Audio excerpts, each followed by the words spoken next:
किसान भाइयों नमस्कार। मैं हूं दशरथ धाकड़। आप देख रहे हैं डी फार्मिंग यूट्यूब चैनल। किसान भाइयों, इस वीडियो में हम सरसों की खेती के बारे में बात करेंगे। सरसों की खेती से ज़्यादा पैदावार लेने के लिए सबसे ज़रूरी है जो हमारे सरसों की फसल है उसमें ज़्यादा से ज़्यादा फुटाव आना चाहिए, ज़्यादा से ज़्यादा शाखाएँ निकलना चाहिए।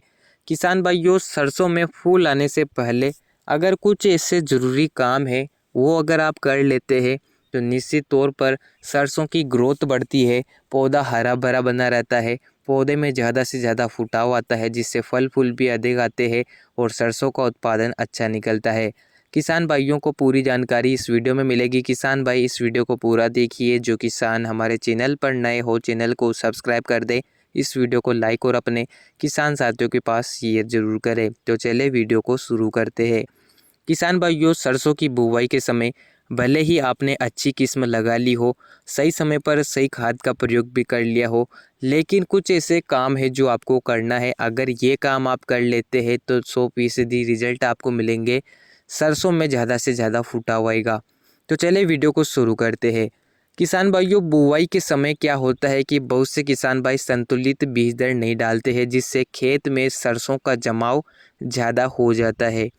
ज़्यादा होने से नुकसान ये होता है कि पौधे तो खेत में ज़्यादा हो जाते हैं लेकिन जो सरसों का पौधा होता है उसको पर्याप्त हवा, पर्याप्त नमी, पर्याप्त पोषक तत्व नहीं मिलते हैं जिससे पौधा कमज़ोर रहता है। फसल की ग्रोथ तो हो जाती है लेकिन पौधे में फुटाव और शाखाएं कम निकलती है जिससे प्रति पौधे में फलियां कम लगती है, फलियों की साइज छोटी रह जाती है।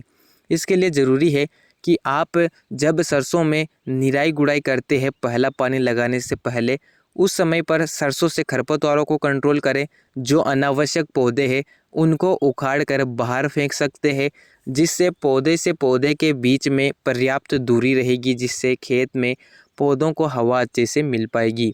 ये प्रैक्टिकली कार्य आपको करना है।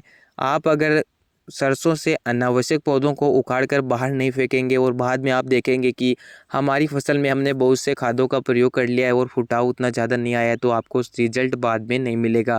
तो ये काम भी आप कर सकते हैं। अगर आपकी फसल में आपने ज़्यादा बीज डाल दिया है या फसल की ग्रोथ ज़्यादा नहीं हो रही है, आप ये कार्य कर सकते हैं। इसके अलावा फूल आने से पहले पहले जो भी खाद, जो भी पोषक तत्व आप देना चाहते हैं वो सरसों को दे सकते हैं, जैसे कि यूरिया या सागरिका दानेदार या सल्फ़र।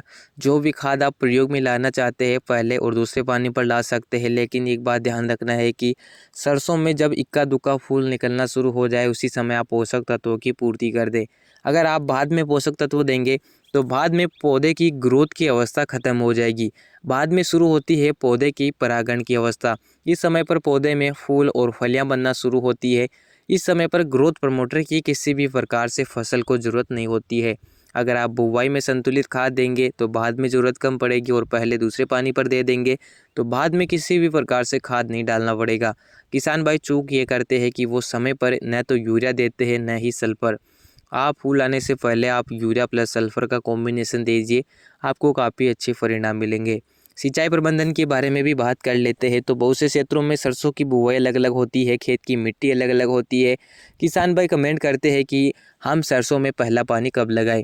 किसान भाइयों, किसी भी प्रकार की जानकारी आपको मिल जाए लेकिन मेरे हिसाब से सरसों में पहला पानी खेत की मिट्टी के अनुसार लगाना चाहिए। अगर आपने सूखे खेत में सरसों की बुवाई करी है तो 20 से 25 दिन के आसपास भी आप सरसों में पहला पानी लगा सकते हैं। अगर आप पहले पलेवा करने के बाद आपने सरसों की बुवाई करी है तो 25 से 30 या 32 दिन के आसपास सरसों में पहला पानी लगा सकते हैं। हल्की मिट्टी में 25 दिन के आसपास और अच्छी दोमट मिट्टी में 30 से 35 दिन के आसपास पहला पानी आप लगा सकते हैं। उसके बाद आप यूरिया डाल के पहला पानी लगाएंगे तो सरसों में फूल बनने की प्रक्रिया शुरू हो जाएगी। फूल की जो प्रक्रिया शुरू होती है ना, उसकी पहली स्टेज में आपको पानी नहीं लगाना है। जब पूरे खेत में फूलों से पूरा खेत हमारा लद जाए, पूरे खेत में फूल आ जाए, उसके बाद आप सरसों में पानी लगा सकते हैं। अगर आप इस प्रकार से पानी देंगे तो सरसों की ग्रोथ अच्छे से होगी, फल फूल भी अच्छे से आएंगे, फुटाव ज़्यादा आएगा और शाखाएँ ज़्यादा निकलेगी और सरसों की खेती से आप बम्पर उत्पादन ले पाएंगे। हमारे क्षेत्र में थोड़ा इसके विपरीत सरसों में पानी लगाया जाता है। देखिए हमारे इधर सूखे में सरसों की बोनी कर देते हैं, 18, 20 या 22 दिन के आसपास पहला पानी लगा देते हैं यूरिया डाल के। उसके बाद फूल आने से पहले किसान भाई एक और पानी लगा देते हैं, क्योंकि हमारे क्षेत्र की मिट्टी कमज़ोर, हल्की और लाल मिट्टी है। यहाँ पर खेत से नमी जल्दी सूख जाती है। आप उस हिसाब से अपने खेत की मिट्टी के अनुसार पानी लगा सकते हैं। अगर आप ज़्यादा पचेता पानी लगाएंगे तो सरसों की ग्रोथ रुक जाएगी। अगर आप ज़्यादा जल्दी पानी लगा देंगे तो पौधे की बढ़वार रुक जाएगी। यानी कि सही समय पर सिंचाई करना है। तो किसान भाइयों, इस प्रकार से आप सरसों की खेती में खादों का प्रबंधन, सिंचाई प्रबंधन कर सकते हैं, जिससे सरसों की ग्रोथ बढ़ती है, ज़्यादा से ज़्यादा फुटाव और शाखाएँ निकलती है। सरसों की खेती से आप ज़्यादा से ज़्यादा उत्पादन ले सकते हैं। वीडियो अगर पसंद आया हो तो वीडियो को लाइक और शेयर करें।